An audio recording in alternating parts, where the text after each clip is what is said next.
Let us turn to historical events pertaining to church development in the early centuries of Christianity. The church was born on the day of Pentecost, a Jewish feast marking the gathering of the harvest into barns. The church's Pentecost marked her sharing in her faith, which was harvested throughout the time Jesus walked on earth with everyone in the world.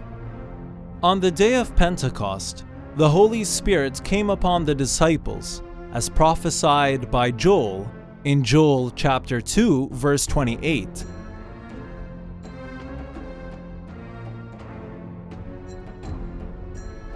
And as promised by Christ in John chapter 14, verse 26.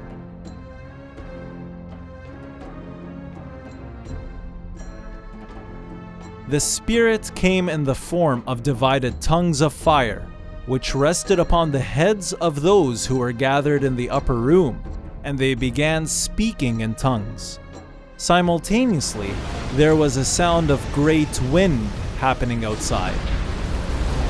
When the disciples left the room speaking in tongues, the masses which witnessed the wind and saw them speak in tongues were astonished and began speculating what was happening. To end their speculations, Peter gave the masses a summary of the gospel. The sermon captivated the hearts of 3,000 men, who became the first batch of believers joining the kingdom of God on earth, the church. The disciples continued to preach in Jerusalem predominantly, but some began to move around to preach the good news to the Gentiles. Those in Jerusalem experienced early persecution from the Jewish high priests. Stephen was the first martyr, followed by James, who was pushed off a building. Peter was imprisoned, but God sent an angel to free him prior to the day of his execution.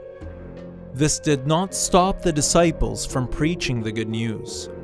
When persecution was stirred, some began moving to Antioch and Damascus. Antioch was the place where the followers of Jesus were called Christians.